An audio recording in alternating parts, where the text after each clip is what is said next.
So good afternoon and good morning, as we have our moderator, Jeff Seal, who's based in Austin, Texas. So good morning for you. And for all participants from different time zones, especially who joining us from Americas. My name is Tony Eid. I'm the CEO of Trace Media and the founder of Telecom Group. I would like to thank and welcome each of our speakers for today's panel and all registered participants as well. The idea on these webinars is to have a good discussion back and forth about the subject matter, about the industry in general.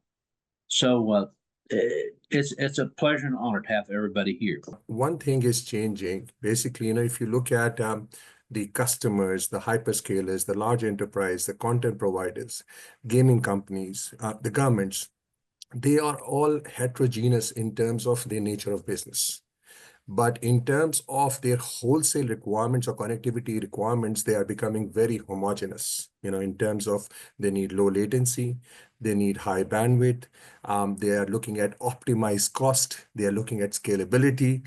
And with all this, they want resilience, they want redundancy, and they want diversity in place as well. We are seeing the hyperscalers and OTTs coming into Saudi Arabia and setting up presence and requiring large data center infrastructure, whether they do it on their own or they buy it from a big data center provider here in the kingdom. There'll be more and more collaboration between the operators and the data center operators, because we need to provide redundant connectivity and high-speed connectivity to all the OTTs and hyperscalers, cloud providers that are being hosted there.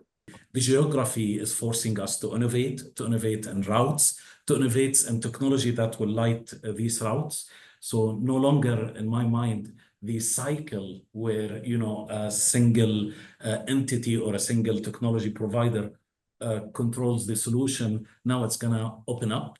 We have to work as an ecosystem because the innovation cycle is much faster now, and we need to launch services extremely fast. And software will be enabling all of this. But we are the backbone that supports all of these upcoming technologies. What we observed in the last 2 years, at least, we noticed that the 5G adoption and the use case is becoming more mature. And we observe it by the international capacity being requested.